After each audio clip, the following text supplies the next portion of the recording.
So, oh, right. So you mentioned Peep opened up for the Suicide Boys in 2016.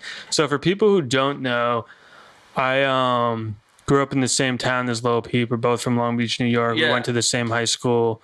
I've that known shit's him so for a crazy. while. I know it's like very, very strange. So, how did you learn about Lil Peep? How did you like? When did you meet him? Like, what's that whole story?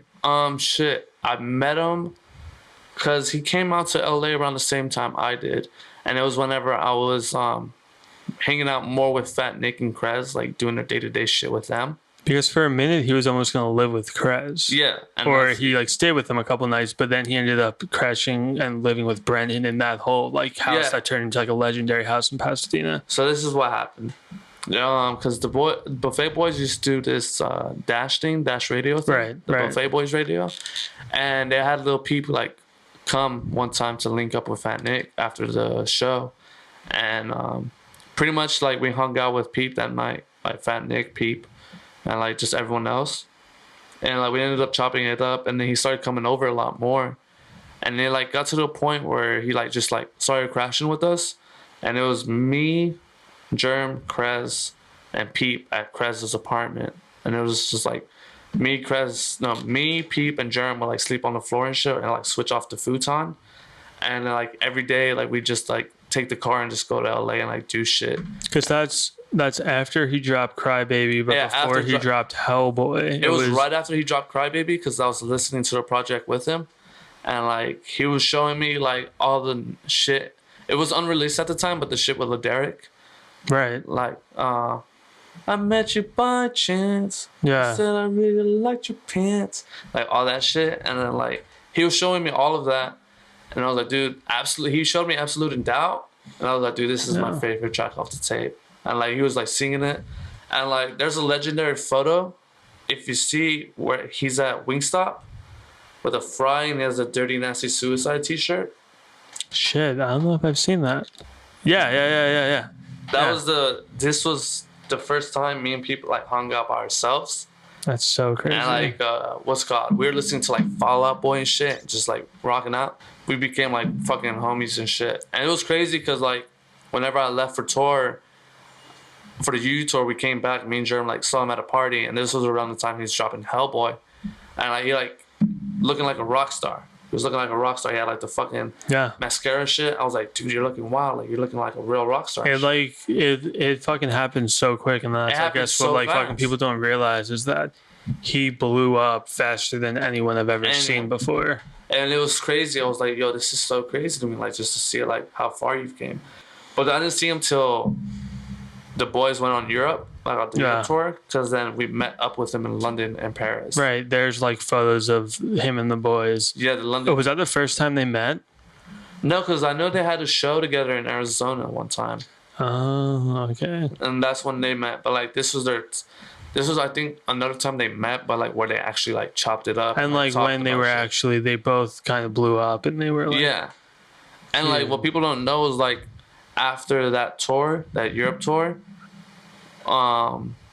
We were gonna have like Peep fly out to New Orleans to work on like a whole Suicide Boys Peep tape. Damn. Because we were talking about doing shit with him the whole time, but like he wanted to actually be there with us, like in the studio. He didn't want to do it like send emails back and forth. Like he wanted to be there. Yeah, because he hated doing that. Yeah, so it ended up didn't working out because we had a busy schedule and he had a busy schedule because he was always like traveling and shit. But like.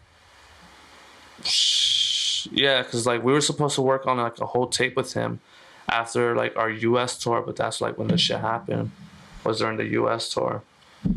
You were touring the US when it happened? Yeah, because we were in Reno when that night happened, and I remember like because me and Ruby were at the fucking arcade, like just playing games and shit, and like we went to go eat, and then like one of the managers called Ruby. He's like, yo, are you seeing Twitter right now? And then, like, I went on Twitter and I started seeing everyone tweeting, like, yo, he's dead. Yo, he's alive. He's good. And, like, I just couldn't fucking stand it because I was like, yo, everyone needs to stop this and just wait. And then, like, everyone just started saying, all right, it's confirmed. He's gone. And I was just losing it. And I was like, yo, this is not tight at all. And, like, I was, like, losing it that whole night. Like, it was just the worst thing ever. And then, like, we had to drive to Salt Lake City that night, and I wake up in Salt Lake City and there's just fucking sand, white sand. Like I open the door and it's white sand. Looks depressing as shit. I'm like, this is not tight at all. So like, it was very hard for me to do the rest of the tour because like I didn't know what the fuck to do. I didn't even want to be on stage at that point. So you do a set. You do. Whew, gotta take a fucking deep breath. Right? Getting hot in here.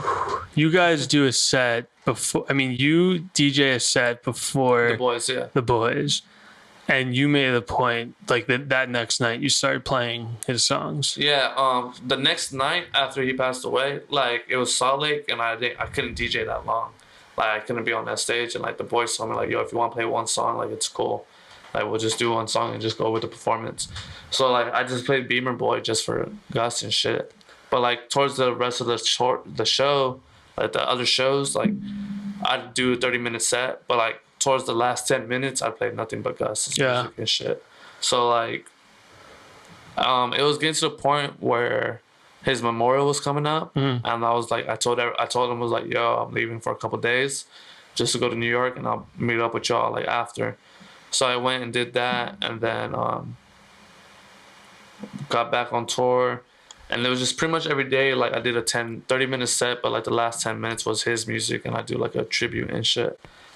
Yeah, dude. I mean, for everyone out there who wasn't fortunate enough to meet him, he seriously was just the sweetest, most genuine person, soft-spoken. Yeah, he was quick, witty. So, what'd you think of that whole? There was this beautiful memorial inside the hotel ballroom, right on the boardwalk of the beach. Yeah, went on to the beach. Yeah, I went out to the beach. Right. But like whenever it first started, dude, like as soon as they turned on the TV, I started bawling. Yeah, dude, I fucking cried that entire day. Like, I couldn't do that whole thing. Like it was just very fucking like just sad because like I've never had anyone close to me like that close to me like, pass away. Same. So like it was just sucks. So as soon as I saw his face on the TV, I started bawling, and then like the whole like going outside to the beach and like that shit was just it was actually beautiful. crazy because there was like the clouds were pink for some reason. There was like a sunset. I was like, damn, I don't even really believe in like signs or whatever, but dude, he's right here fucking in Long Beach with us. Yeah, you know, and just